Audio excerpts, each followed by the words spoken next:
오해가 생겼을 때 그 오해는 풀어야 합니다. 그 푸는 방법이 좋지 못하면 그러면 문제가 생기죠. 그러니까 오해는 그래서 사실로 풀어야 됩니다. 보통 이제 변명으로 이렇게 풀게 되건데 이 변명이란 말 자체가 앞에 거짓이 붙지 않아도요 뭔가 문제 있는 설명인 것처럼 느껴지잖아요. 그래서 오해가 생기면 사실로 풀지 않는 한 끊임없이 오해가 재발생하게 되고요. 또 더군다나 거짓 변명은 오해를 증폭시키죠. 성경 이야기를 우리가 하고 있는데 성경에도요, 특별히 믿음의 선배들도요, 많은 오해를 하고 살았습니다. 그러니까 신자들임에도 불구하고 오해가 있을 수 있다는 거죠. 특별히 어떤 오해가 있냐면 하나님, 또 하나님이 하시는 일에 대한 오해들이 있을 수 있습니다. 그런 오해들에 대한 이렇게 풀이를 또는 이렇게 해석을 또는 자기 견해를 밝히는 일들을 제자들이 어렵지만 했던 것을 그분들이 쓴 편지를 통해서 알 수가 있죠.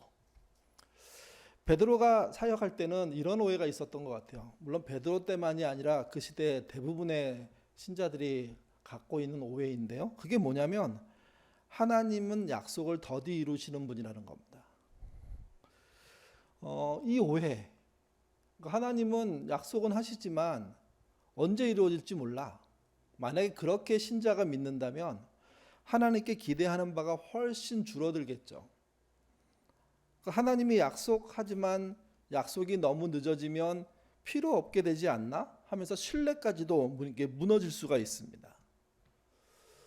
아마 초대교회 사역자들은 이런 문제를 이렇게 교우들한테 잘 설명하고 그래서 하나님이 약속을 쉽게 더디 이루시는 분이 아님을 이렇게 알려줘야 하는 건데 그걸 어떻게 했을까? 베드로서에 읽어보면 이렇게 베드로가 그 어떤 하나님의 마음을 이렇게 설명하는 걸 볼 수 있습니다. 같이 보시죠. 베드로후서 3장 9절입니다. 읽겠습니다.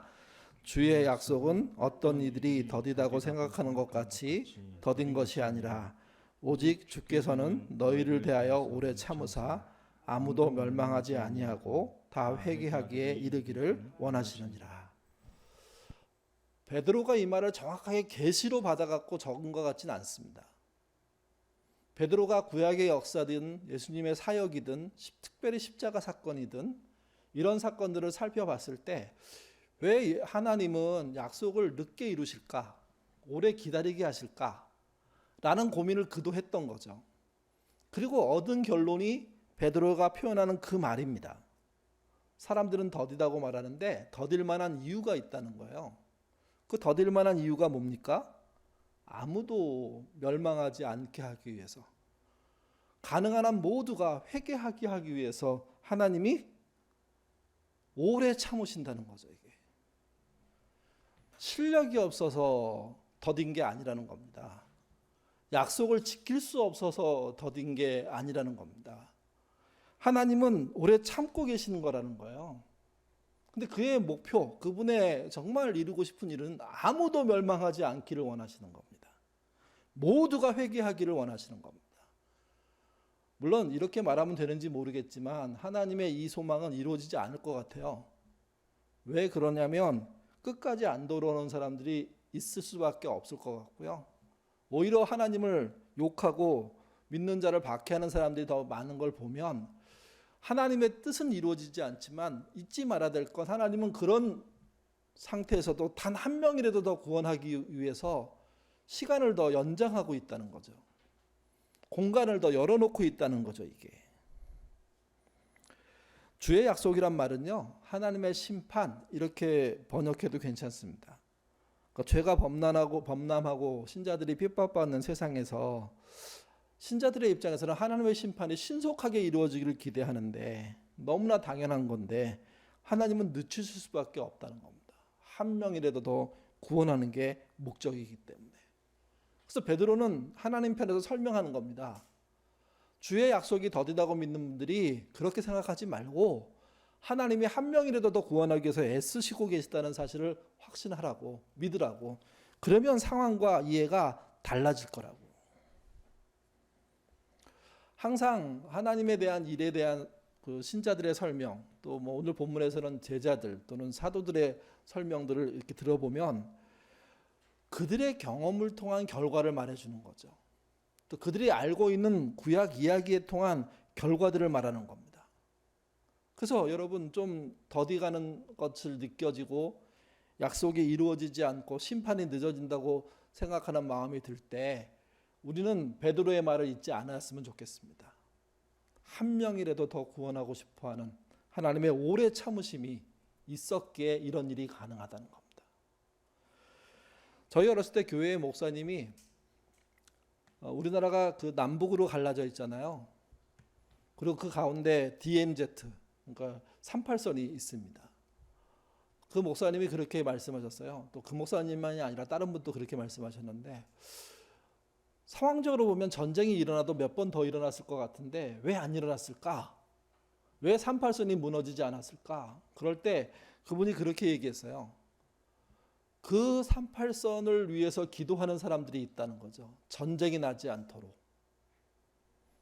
그런 기도 때문에 그것이 무너지지 않고 지금까지 이어진 거 아니냐, 이렇게 해석하시더라고요. 여러분, 이 해석이 맞을까요? 꼭 맞다고 설명할 수는 없습니다. 근데 믿음으로 한반도에서 어려운 시절을 겪었던 사람의 신앙 안에서 스스로의 해석인 거죠. 이 땅이 군비 경쟁으로 지금 견제하고 유지하고 있는 게 아니라, 미군의 도움으로 뭔가 지켜지는 게 아니라, 이 땅의 안전을 위해서, 평안을 위해서 기도하는 사람들이 있기에 견딘다는 겁니다. 저는 신앙적으로 이런 해석들이 필요하다고 생각합니다. 자기 개인적인 사업의 문제에서도 그렇고요, 자신의 건강과 가족의 문제에 놓고도 그렇고요, 또 예인교회를 인도하신 하나님의 이야기를 할 때도 그렇고요, 우리의 입장에서 우리의 해석을 내놓을 필요가 있고, 그 해석이 하나님의 뜻에 완전히 가깝다면 너무 감사한 일이지만 때론 틀릴 수도 있어요. 근데 그런 해석을 서로 내놓고 서로 토론하고 서로 대화할 때 격려받을 수 있는 힘들이 생기는 겁니다. 베드로의 견해는 그래서 중요합니다. 그리고 하나님의 마음과 상당히 일치하는 것 같습니다. 하나님이 왜 심판을 더디하시느냐? 한 명이라도 더 구원하기 위함이라는 거죠. 바울은 데살로니가 교회에 첫 번째 편지를 보내고요, 초신자들로 이루어진 신생교회에 대한 칭찬을 아끼지 않았습니다. 근데 데살로니가 교회도 지상의 교회입니다. 처음에 아무리 좋았다고 하더라도요, 시간이 좀 지나면 어려움이 생길 수밖에 없습니다. 실제 그들에게 어려움이 생겼습니다. 그 어려움은 크게 두 가지로 데살로니가 후서에 기록되고 있는데, 첫 번째가 주님의 날에 대한 이야기입니다. 주님이 오신다는 것에 대한 것에 오해가 생겼습니다. 잘못된 해석들이 붙은 거죠. 또 한 가지는 주님이 늦게 오신다는 이야기 속에 나태해지는 신앙인들이 등장한 겁니다. 그러니까 그로 인해서 생긴 문제를 바울이 두 번째 편지를 통해서 이렇게 설명하는, 격려하는, 권면하는 그런 일을 하게 되는 거죠. 강경 유대인들의 박해가 시작되고 그들의 마음속에 주님이 빨리 오셨으면 좋겠다는 마음들이 생기면서 서두르게 되고, 그리고 그걸 믿지 않게 되는 또 다른 반대편의 사람들이 생기고, 이게 그 당시의 데살로니가 교회의 모습입니다. 바울은 그 두 가지 문제를요 설명해 주고 싶었습니다. 그런데 바로 설명하지 않고 먼저 그들을 칭찬합니다. 그러니까 그들을 칭찬하는 이유가 있어요. 그들이 잘하고 있는 게 있기 때문입니다. 칭찬이라는 게 뭐 요즘 말로 하면 고래도 춤을 추게 한다며요. 그 말이 진짜 사실인지는 알 수가 없지만 분명한 것은 칭찬은 필요합니다. 어느 경우에 칭찬이 필요하냐면 잘하고 있는 경우에. 여러분, 잘하지 못하는 경우에 과도하게 칭찬해 놓으면 그게 문제가 되는 거 다 아실 겁니다. 데살로니가 교회에서는요 잘하고 있는 면이 있었습니다. 바울은 아낌없이 칭찬합니다. 같이 보시죠. 데살로니가후서 1장 3절에서 4절입니다. 읽겠습니다. 형제들아, 우리가 너희를 위하여 항상 하나님께 감사할지니 이것이 당연함은 너희의 믿음이 더욱 자라고 너희가 다 각기 서로 사랑함이 풍성함이니 그러므로 너희가 견디고 있는 모든 박해와 환난 중에서 너희의 인내와 믿음으로 말미암아 하나님의 여러 교회에서 우리가 친히 자랑하노라. 앞에는 감사란 말을 썼고요, 뒤에는 자랑이란 말을 썼습니다. 그러니까 칭찬이란 말을 쓰진 않았습니다. 근데 여러분, 이 칭찬이란 말을 쓰지 않고 자랑이란 말을 썼다는 게 그게 진짜 칭찬인 거죠. 내가 너희를 얼마나 자랑스러워하는 줄 아냐? 그래서 다른 교회의 다른 신자들에게 이미 너희에 대한 이야기를 충분히 했다. 그 얘기를 이 본문이 해주고 있는 겁니다. 자랑이란 기본적으로요, 자기가 해서는 안 됩니다. 또 하나, 없는 것을 자랑해서도 안 되는 거죠. 칭찬도 똑같습니다. 스스로의 칭찬은요, 참 민망한 일이 됩니다. 소유를 자랑하거나 자식을 칭찬하거나 하는 일들은 낯간지러운 일인 동시에 사실은 나중에 부메랑 되어서 돌아올 일들이라고 볼 수가 있습니다. 그러니까 누구든 뭐 정치를 하든 뭐 어떤 자기 직업 속에서든 아니면 가정에서든 칭찬을 할 때는 본인이 해서는 안 된다는 이 사실을 놓치지 않아야 됩니다. 근데 본인이 칭찬하는 사람들이 있죠. 그게 정치인들 아닙니까? 정치인들이 나중에 가서 안 좋은 결과를 많이 얻게 되는 이유 중에 하나가 스스로를 지나치게 해버린 겁니다. 자기네 가족들을 지나치게 칭찬해버리는 겁니다. 침묵하면 훨씬 좋을 건데. 그래서 솔로몬은요, 이런 권면을 해놓았습니다. 잠언 27장 2절입니다. 읽겠습니다. 타인이 너희를 칭찬하게 하고 내 입으로는 하지 말며 외인이 너희를 칭찬하게 하고 내 입술로는 하지 말지니라. 이 말은 칭찬하도록 무슨 이렇게 조작하고 그 다음에 이렇게 뇌물을 먹여서 스피커처럼 떠들게 만들라는 칭찬을 말하는 게 아니죠. 타인이라는 사람들이, 외인이라는 사람들이 자기가 본 그 사람에 대한 칭찬을 하도록 되어 있다는 겁니다. 그러니까 그런 칭찬만이 진짜라는 거죠, 이게. 그리고 이때 타인과 외인은요, 자발적으로 칭찬할 때만 의미가 있습니다. 선거 때 되면 누가 좋은 후보래 하는 칭찬들 하잖아요. 근데 그런 것이 실제인 경우가 많지 않아요. 어떤 분위기에서 만들어진 것들이 많습니다. 그 타인의 칭찬, 외인의 칭찬은 칭찬이라고 말할 수 없는 거죠, 이게. 그래서 칭찬이란 것 자체가 타인으로부터 일어나는 것이고 그것이 자발적으로 진심으로 이루어진다면 그게 정말 자랑스러운 일이라는 거예요. 그런 일에 대해서 바울은 데살로니가 교인들에게 너희는 진짜 칭찬받을 만한 사람들이다 하는 이야기를 해주고 있는 거죠. 아이를 망치려면 간단하답니다. 칭찬하지 않을 것을 칭찬하면 된대요. 아이는 오해해서 자기 마음대로 생각하고 활동해도 된다고 이해하는 거죠, 이게. 왜 데살로니가 교회가 칭찬받았느냐? 강경 유대인들의 박해가 있음에도 불구하고요, 순수하게 믿음을 지켜냈기 때문에 칭찬받았습니다. 박해라는 게 여러분, 신체적인 압박, 정신적인 압박만 있는 게 아니에요. 사업적인 압박, 관계가 깨지고 그로 인해서 생기는 정말 모함들, 비난들, 그리고 이렇게 거래가 끊기는 상황들, 이런 게 다 복합적으로 일어나는 거거든요. 그런데도 믿음을 안 버린 겁니다. 믿었기 때문에 피해를 입었는데 그 피해를 감내하는 겁니다, 이게. 박해가 있다는 것은 굉장히 사실은 어떤 면에서는 건강하게 믿음 생활을 하고 있다는 증거일 수도 있습니다. 그래서 예수님이 그런 말씀하셨어요. 모든 사람이 너희를 칭찬하면 내게 화가 있다고. 그러니까 모든 사람에게 칭찬받을 만한 사람은 없습니다. 그러기는 불가능합니다.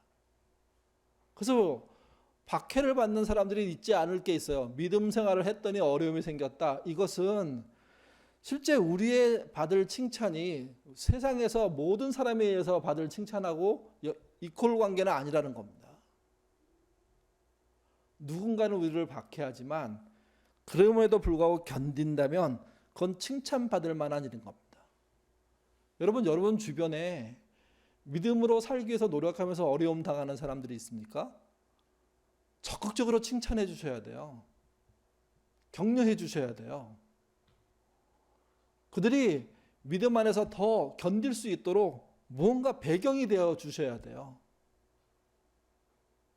칭찬할 방법이 여러 가지가 있는데 그 방법을 여러분들 사용해 주셔야 돼요, 이게. 그래서 제대로 된 칭찬과 제대로 된 자랑이 일어나서 그들이 자기가 잘 가고 있구나 하는 것을 확인시켜 주는 것, 이거 많이 필요합니다.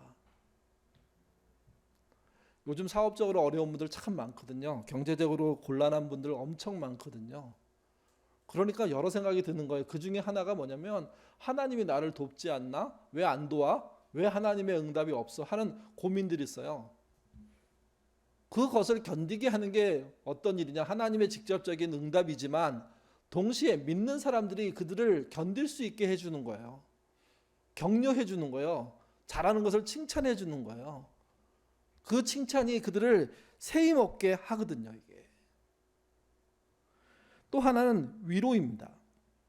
하나는 칭찬이라고 말씀드렸는데 또 하나는 위로를 바울이 합니다. 위로의 내용이 이겁니다.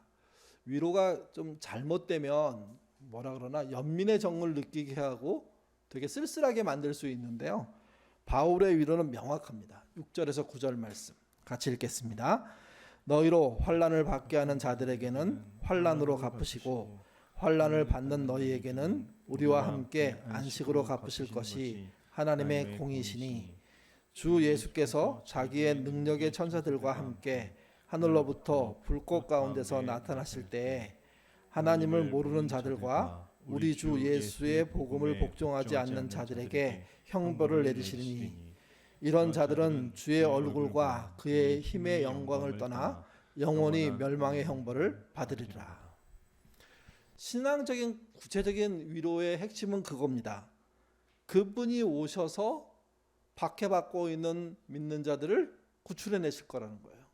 그래서 6절에 보시면 너희로 환난받게 하는 자들에게 환난으로 갚으시고 구출해낸다는 거죠. 우리 그 구약의 그 이스라엘 사람들이 지켰던 그 시대의 법에 보면 동해보복법이라는 게 있습니다. 눈에는 눈, 이에는 이. 예수님은 이 복수하는 개념을 없애야 된다고 말씀하셨습니다. 근데 여러분, 동해보복법, 눈에는 눈, 이에는 이는 사람이 하려고 하면 결국은 망치게 돼 있어요. 사람이란 존재가 100% 정의롭지 않거든요. 완벽하지 못하거든요. 그래서 눈에는 눈, 이에는 이 할 때 항상 지나침이 생겨요. 그래서 예수님은 사람이 하는 동해보복법은 막으세요. 근데 하나님의 심판은요, 명확하게 얘기하면 동해보복법이에요. 눈에는 눈, 이에는 이에 해당해요. 왜 하나님의 동해보복법은 가능하냐? 그분은 완전하신 하나님이기 때문에 그래요. 사람인 우리는 그걸 할 방법이 없는 거죠. 하나님이 완전한 동해보복법으로 진짜 악하게 사는 사람에게 악에 대한 심판을 하시고 선하게 산 사람들에게 선에 대한 보상을 해주신다는 이것이 살아있는 것, 이게 진짜 위로입니다. 물론 예수님 한 걸음 더 나가세요. 그래서 자신을 못 받고 죽이는 사람들을 향해서 말씀하신 바가 있죠. 누가복음 23장 34절인데 이렇게 말합니다. 이에 예수께서 이르시되 아버지 저들을 사하여 주옵소서 자기들이 하는 것을 알지 못함이다 하시더라. 예수님이 동해보복법을 막은 이유는 명확해요. 사람이 그렇게 하면 안 되기 때문이죠. 그리고 당신도 그렇게 하지 않기 위함입니다. 그래서 하나님의 완전한 완벽한 그런 심판은 진짜 위로가 되는데 예수님은 그것까지도 양보하면서 사람의 삶들을 살 수 있도록 죄를 저지른 자들에게 기회를 주려고 애쓰는 면을 보여주시는 겁니다. 근데 여러분 잊지 않으셔야 돼요. 예수님이 이렇게 막판에 기도해 주시고 그래서 잘못은 저지른 자들에게 기회를 주셨다고 해서 하나님의 심판이 없느냐? 아닙니다. 이런 기회까지 얻었음에도 불구하고 심판에 들어가는 사람들이 있다는 거죠. 그들이 명확하게 심판을 당하는 것, 그것이 신자가 바라보는 위로라는 겁니다. 결국 믿음은 승리하고 공평과 정의는 승리하며 하나님의 뜻을 따르는 자들에게는 하나님 나라에 참여하는 결과가 주어진다는 이 위로, 이거 놓치지 않아야 됩니다. 간혹 예수님의 심판, 하나님의 심판에 대해서 사랑의 하나님한테 그런 게 있을 수 없다고 부정적인 이야기를 하는 분들이 있어요. 그 마음은 이해가 돼요. 근데 여러분, 그래서 악인들이 다 용서받고 그들은 스스로 아무것도 뉘우치지 않았는데 뭔가 하나님 백성의 대열에 참여해버린다면 공평과 정의는 무너지는 겁니다. 그래서 잊지 않아야 돼요. 하나님의 심판이 있다는 사실을 다시 한번 확인할 수 있게 해주는 것, 그게 위로의 내용입니다. 데살로니가 교인들에게 그렇게 말한 거예요. 너희들을 박해하는 자들이 정말 드세게 너희를 박해하지만 근데 명확하다. 하나님은 박해하는 자들에게 환난으로 갚아주실 것이고 그 박해를 이겨내는 믿음의 사람들에게 안식을 줄 것이라고 얘기하는 거죠. 우리도 이런 믿음 필요합니다. 심판을 피해갈 수 없고 심판은 모든 사람이 맞이할 수밖에 없습니다. 그때 박해하는 대열에 참여하고 막 살았던 사람들에게는 그들 자체 심판이 박해고 막 사는 그 환난의 내용이 될 것이지만 정말 어렵지만 믿음 안에 살려고 애썼던 사람들에게는 안식으로 들어가는, 안식으로 갚아지는 하나님의 백성으로 참여하게 되는, 그 나라에 들어가게 되는 그런 길이 된다는 겁니다. 그 길을 바라보시고 위로받으셔야 됩니다. 마지막 세 번째는 기도해 줍니다. 칭찬하고 위로한 그가 기도합니다. 저는 이 기도라는 것이 그래서 중요하다고 생각해요. 명확하게 잘한 것을 칭찬한 바울이 한 걸음 더 나가서 궁극적인 위로를 말한 바울이 근데 일상을 사는 우리들에게는 기도할 수밖에 없는 형편에 대해서 인정하고 기도하는 태도로 사는 거죠. 이게. 세 번째 기도는 11절 12절입니다. 메시지 번역으로 같이 한번 읽어보겠습니다. 우리는 이 뜻밖의 날이 조만간 닥쳐오리라는 것을 알기에 늘 여러분을 위해 기도합니다. 우리 하나님께서 여러분을 그분의 부르심에 합당하게 하시고 여러분의 선한 생각과 믿음의 행위를 그분의 능력을 채우셔서 그것이 온전해지기를 기도합니다. 이 모든 일의 배후에는 은혜가 자리하고 있습니다. 자신을 값없이 내어주시는 우리 하나님, 자신을 값없이 내어주시는 주 예수 그리스도가 계십니다.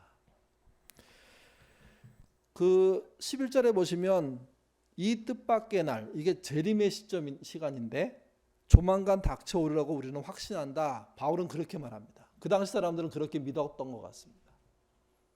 근데 그게 신속하게 이루어지지 않아서 좀 답답함이 있었던 거죠. 근데 바울의 이 생각은 틀렸습니다. 결국은 2000년이 지난 지금도 주님은 오시지 않았죠. 기다리는 동안 바울은 뭘 해야 될까라고 생각했을 때 기도할 수 있다고 생각했던 것 같습니다. 그래서 그 기도하는 내용들이 거기에 등장합니다. 그 기도의 내용은 이런 겁니다. 온전해지도록, 지금보다 나아지도록, 지금보다 하나님의 뜻을 더 찾아가도록 이렇게 얘기하죠. 왜 그렇게 해야 되느냐? 그거에 대한 답변을 그는 이렇게 말합니다. 이 모든 일의 배후에 은혜가 자리하고 있습니다. 자신을 값없이 내어주시는 우리 하나님, 자신을 값없이 내어주시는 주 예수 그리스도가 계십니다. 라고 얘기합니다. 심판을 기다리고 재림을 기다리는 모든 신자들이 정말 이 땅에서 믿음 버리지 않고 선한 능력과 믿음의 행위로 열심히 살아야 될 이유는 이 모든 일, 심판의 일도 그렇고 우리의 일상의 일도 그렇고 그 배후에 은혜가 자리하고 있기 때문이라는 거예요. 하나님이 또 예수 그리스도가 그 배후로 서 계시기 때문이라는 거죠. 그래서 견딜 수 있다는 겁니다. 그 하나님을 확인하는 기도 해야 한다는 거죠. 이 기도를 이렇게 표현할 수 있습니다. 보통 기도는 우리의 뜻을 이루어달라는 거잖아요. 이때 기도는 그런 기도가 아니에요. 우리를 하나님께 묶는 거예요. 하나님께 가까이 가도록 계속해서 우리를 미는 거예요. 그래서 그 밀어서 하나님께 가까이 가고 가까이 가서 하나님께 나를 묶어서 결국은 그분이 나의 배우임을 인정하고 그 배우 되신 하나님 때문에 견디어내는 거죠. 이겨내는 거죠. 고쳐내는 거죠. 이게 바울이 기도의 내용을 얘기하면서 그 다음에 무슨 얘기를 하면 이제 고쳐야 될 이야기를 하거든요. 유명한 이야기입니다. 어린 시절 큰 불행을 당했던 사람들이 열악한 환경에서 자랐거든요. 그들 한 210명을 장기간 추적 조사를 했답니다. 그 결과 상당수의 사람들이 학업을 해내지 못하고 사회에 적응하지 못하고 사회에 뭔가 문제를 갖고 있는 사람으로 살더라는 거예요. 근데 모두가 그러냐? 그렇지 않다는 결과가 나왔습니다. 210명 중에 72명은 달랐대요. 그래서 그 연구하는 그런 연구 집단이 그들을 더 장기적으로 추적하고 인터뷰하고 대화하기 시작합니다. 그러면서 알게 된 게 있습니다. 72명의 사람들이 열악한 환경 속에 자랐음에도 불구하고 자기 환경을 극복하고 자기 역할을 충분히 하게 된 것은 왜 그랬을까? 그들에게 그렇게 하도록 한 긍정적인 요인들이 있었는데 그 요인들의 핵심은 그거예요. 그 사람들의 입장을 받아주고 이해해주고 함께해준 한 명 이상의 사람이 있었다는 겁니다. 그러니까 그들의 배우가 있었다는 거죠. 그들을 지켜봐주는 사람이 있었다는 거죠. 때론 그게 부모님 중에 한 명일 수도 있고요. 때로는 그게 조부모일 수도 있습니다. 때로는 삼촌일 수도 있고 고모 이모일 수도 있고요.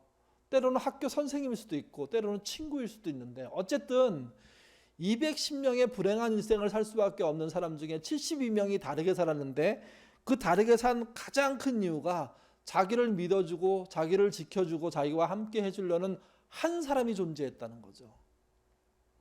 사람은요, 한 사람의 배우만 있어도 견딜 수 있답니다. 우리가 다른 사람의 칭찬을 해줄 이유가 그래서 있는 겁니다. 억지 칭찬은 안 되지만 그가 했던 일 중에 옳은 것이 있다면, 잘하는 것이 있다면 칭찬해 주는 것, 그거 필요합니다. 이게 칭찬은 계속 말씀드리지만 철저하게 사실에 근거한 칭찬입니다. 그냥 덮어놓고 잘한다고 덮어놓고 막 우쭐하게 만드는 칭찬 말하는 게 아니죠. 그리고 한 걸음 더 들어간다면 누군가의 배우가 되는 역할을 하는 것, 그건 하나님이 주신 기회라고 생각합니다. 왜 그러냐면 바울이 말했죠. 신자들의 배우가 하나님이시라고. 그 하나님이 계시기 때문에 우리가 견딜 수 있는 거라고. 그러면 우리는 하나님이 우리의 배우가 되셨기 때문에 우리가 견디고 있으니 우리도 누군가의 배우로서 존재할 수 있다면 두 가지 일이 벌어질 수 있습니다. 하나는 내가 그 사람을 살릴 수 있을 겁니다. 또 하나는 하나님이 보낸 그 사람의 배우가 내가 될 수가 있습니다. 나를 통해서 하나님의 손길을 느끼게 될 수 있는 거죠. 그러면 어떤 환난 속에 있는 사람도 이길 수 있습니다. 올해 이제 벌써 9월이 끝나가는데요. 이 끝나가는 시점에 지금 어려움을 당하는 교우들이 생겨나고 있습니다. 이 생겨난 어려움 속에 있는 사람들에게 교회는 배우가 되어줘야 됩니다. 아둘람은 배우가 되어줘야 됩니다. 하나님이 계심을, 그리고 함께함을, 그리고 함께 고난을 이기기 위해서 노력함을 보여주지 않는다면 교회는 교회되지 못할 것이고 아둘람은 아둘람 되지 못할 거거든요. 아둘람에 속해 있는 여러분, 여러분의 아둘람 식구들 중에 어려움 당하는 사람들이 있다면 그들의 배우가 되는 역할을 해주시기를 바라고요. 아둘람이 그 배우가 되는 일을 논의하셔야 됩니다. 그리고 그를 어떻게 하면 세울 수 있을지를 찾으려고 하셔야 돼요. 그렇게 했음에도 불구하고 여전히 부족하다면 교회에 말을 해야 돼요. 그리고 교회가 움직이도록 만들어야 되는 거죠. 주님이 우리의 배우가 돼서 우리가 하나님의 은혜 속에 살게 되는 것처럼 우리는 누군가의 배우가 되어주고 누군가에게 있어야 될 꼭 한 사람이 되어주는 역할을 함으로 말미암아 우리가 하나님이 보여주는 배우로 살 수 있게 되는 겁니다. 그런 교회, 그런 아둘람, 그런 신자가 되어주시기를 바랍니다. 바울은 고난받고 있는 데살로니가 교회 교인들에게 실제 하나님의 너희들의 배우라는 것을 알려주는 사람이었고요. 동시에 하나님의 배우로서 역할하는 그런 희생, 수고를 아끼지 않았습니다. 그래서 데살로니가 교회가 잘 갈 수 있는 계기들을 마련하게 된 거죠. 누군가에게 배우가 된다는 것, 그래서 신앙적으로 참 필요한 일입니다. 한 사람에게만 말고 여러 사람에게 평생을 살면서 배우가 되어 주신다면 여러분으로 인하여서 하나님의 은혜가 드러날 것이고 그들은 어려움을 견딜 겁니다. 2022년 9월 참으로 앞으로의 정세가 캄캄한데 나 살 길만 찾는 그런 신앙인이 아니라 누군가의 배우가 되어주셔서 하나님을 보여주시는 그런 신앙인 되시기를 주님의 이름으로 부탁드립니다. 기도하겠습니다. 어려울수록 나 앞길을 밝히는 것도 쉽지가 않습니다. 그래서 시야가 좁아지고 편협해지고 나만 살기 위해서 노력할 때가 얼마나 많은지 모릅니다. 그러나 반대로 어려운 시기는 누군가의 배우가 될 수 있는 기회이기도 하다는 것 잊지 않는 우리가 되도록 인도하여 주옵소서. 신자란 예수님이 배우가 되어서 새 생명을 얻은 사람들입니다. 그렇다면 환난과 어려움의 시대에 사는 어려움 시대 속에서 어려움을 당하고 있는 사람들에게 우리가 무엇을 할 수 있는지 생각해 볼 필요가 있습니다. 자라는 자녀들에게 믿음의 배우로서 부모의 역할을 하도록 인도하여 주옵소서. 신앙의 동료들이 어려움 당할 때 기도하겠다는 말로만 모면하는 사람이 아니라 실제 그들을 칭찬하고 그들을 위로하고 그들을 위해서 기도하는 그리고 배우가 되어주는 그런 삶을 택하는 신자 되도록 인도하여 주옵소서. 아둘람에서도 교회에서도 이런 일들이 많이 벌어지게 하셔서 함께 신앙하는 모든 동료들이 정말 힘을 얻고 하나님을 바라보며 그분의 오시는 날까지의 그 기다림을 함께 기다리는 그런 공동체가 되도록 인도하여 주옵소서. 한 걸음 더 나가서 우리의 배우가 되신 하나님이 계시다는 걸 놓치지 않기를 원합니다. 하나님이 계시기에 설령 사람들이 나를 칭찬하고 위로하지 않는다고 하더라도 견딜 수 있는 믿음 갖게 도와주시고 하나님 때문에 우리의 모든 어려움들을 이기는 그런 신자 되도록 인도하여 주옵소서. 다시 한번 기도합니다. 어려운 시절일수록 나만 보지 않게 하시고 누군가의 배우가 되는 그런 신앙 갖도록 인도하여 주옵소서. 감사하며 예수님 이름으로 기도드립니다. 아멘.